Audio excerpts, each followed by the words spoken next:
Hi everybody, a very good morning to you all. Hope so you are all fine at your home.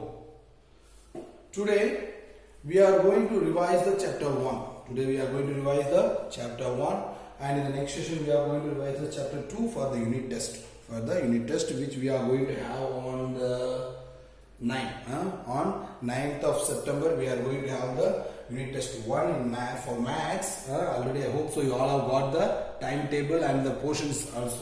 Exam timetable and the portions also. So for our maths we are having chapter 1 and chapter 2 for the unit test 1. So today in this session I am just going to revise the chapter 1. I am just going to revise the chapter 1. That means I am not going to do all the sums. One or two sums I am just going to explain you. One or two sums I am just going to explain you that you can practice. All the sums you have to practice. All the sums you have to practice. What is the chapter number 1 for us? That is rational numbers.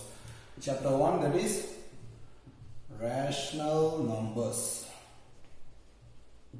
Chapter 1, that is rational numbers. In the chapter, what is given over there?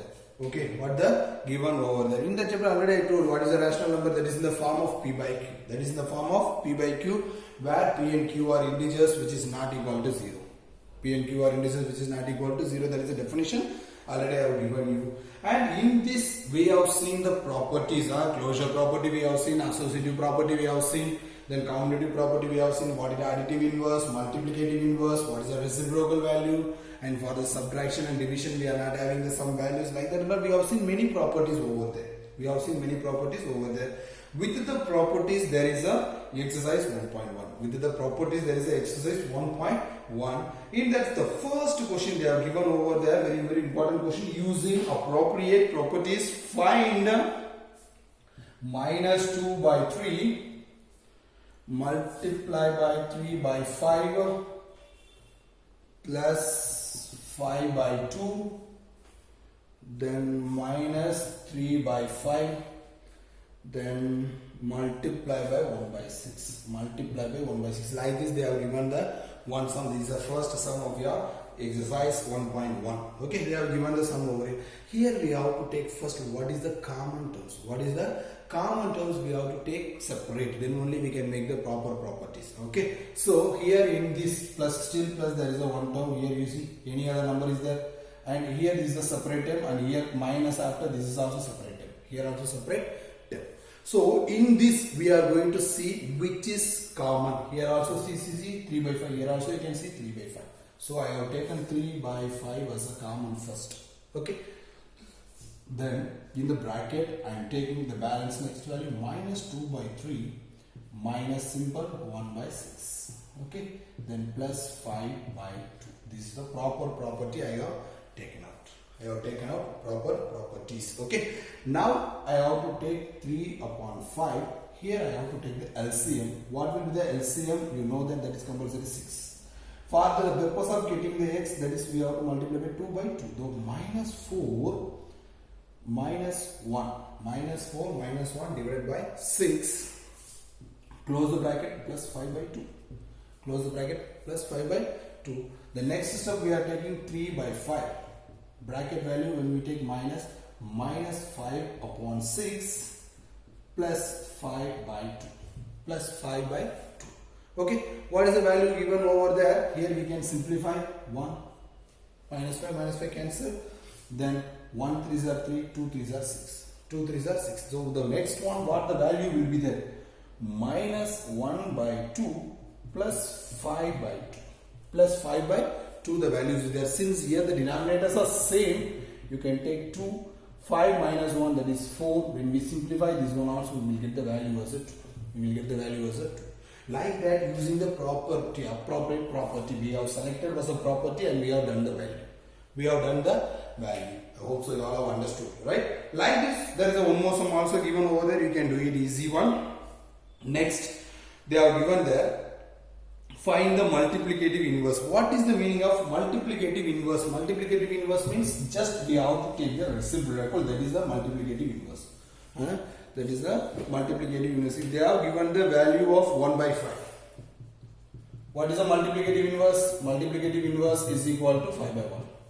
Only we have to take the reciprocal over there. Same like that they have given multiply 6 by 13 by the reciprocal of minus 7 by 16. 6 by 13 by the reciprocal of 7 by 30. 7 by 16. So reciprocal of 7 by 16, what will be there? 16 by minus 7.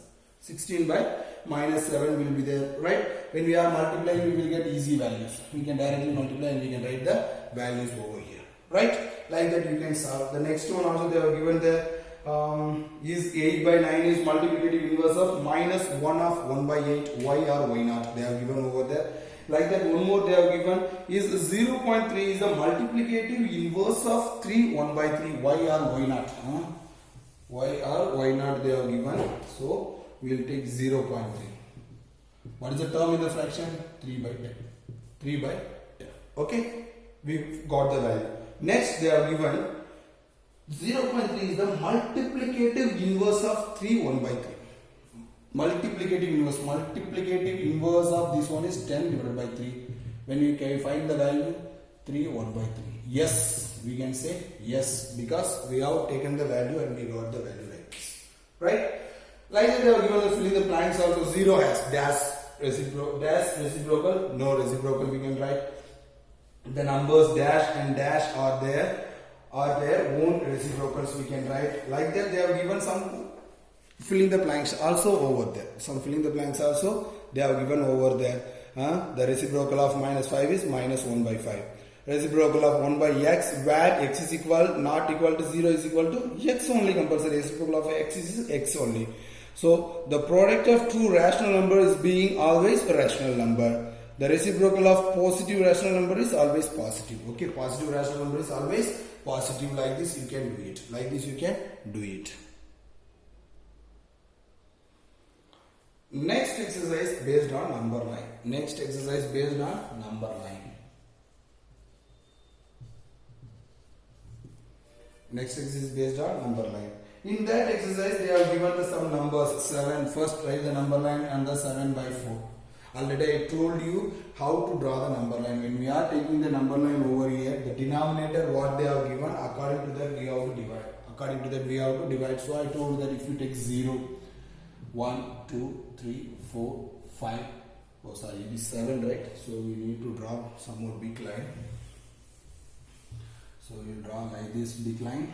Then from 0 we have taken means 1, 2, 3, 4, 5, 6, 7, 8, 9 we can take. Okay. And then what is the denominator they have given there? According to that we have to do the denominator 1 by 4, 2 by 4, 3 by 4, 4 by 4, 5 by 4, 6 by 4, 7 by 4, 8 by 4, 9 by 4. Now you can show that what is where is 7 by 4? It is here. It is here 7 by 4. Right? Like this you have to show the number line. According to the number line they have given the two questions over there. According to the number line they have given two questions. And that is second question also they have given minus 2 by 11, minus 5 by 11, minus 9 by 11 on the number line. We have to choose 3 numbers on the number line that you can draw one big number line and you can show over there. Okay. And they have given next question, next top of question is find 10 rational numbers between any two numbers. 10 rational numbers, any two numbers. They have given any numbers means you can take any two numbers. So first we can take the two numbers that is any two numbers. So first we can take the number that is minus 2 by 5 and 1 by 2. Minus 2 by 5 and 1 by 2 they are given over there. They have given the question like this. For this they have asked any 10 numbers, any 10 rational numbers, find any 10 rational numbers between minus 2 by 5 and 1 by 2 they are given. They are given. So first we have the proper thing is 10 rational number they have asked. 10 rational number they have asked. If you can just multiply by taking the number minus 2 by 5 multiply by 10 by 10. So minus 20 by 5 into 10, 15. Okay, same like that. Then the next number also you can write that is 1 by 2 multiply by 10 by 10. If you write 10 divided by 20 you will get 10 divided by 20 you will get. Now you can write in between, but the denominators are not same. The denominators are not same. So what we can do? So in order to get the LCM first, so first you can find out the LCM, because many of the students asked me, sir, when we are multiplying directly 10 numbers, they ask multiply by 10, we can get the answer. But when you are multiplying also, you will not get the denominator as same. When you are multiplying, you will not get the denominator as a same. So first we have to find out the LCM of 5 and 2. First we have to find out the LCM of 5 and 2. So if the LCM of 5 and 2, what will come? 10. 5 and 2, what will come? 10. So first we are taking multiply by 2 by 2 is equal to minus 4 by 10. Right? For the next number 1 by 2, if you take multiply by 5 by 5, you will get 5 by 10. 5 by 10. Now minus 4 by 10, 5 by 10. Okay. Now in between how many values are there, you can see. After minus 4 there is minus 3 is there, minus 2 is there. Right? Otherwise one more thing is there. After getting the denominator is the same, now you can multiply by 10. So minus 4 by 10 multiply by 10 by 10. So minus 40 divided by 100. Okay. Same like that. 5 divided by 10 multiply by 10 by 10. Now you can get 50 divided by 100. In between as much as possible number from minus 39 by 100 to 49 plus 49 by 100. Many numbers you can write, any numbers you can write. Any numbers you can write, that is your choice. That is your choice. If you do any other method also, no problem, but the denominator should same, then only you can write in between the rational numbers. In between the rational numbers. Like that, they have completed the chapter also. With this exercise, the chapter is completed. So you all practice the sums well, then you can get ready for the unit test 1 from the chapter 1. In the next session, we will discuss about the chapter 2, that is linear equations in one variable. Okay, take care, bye.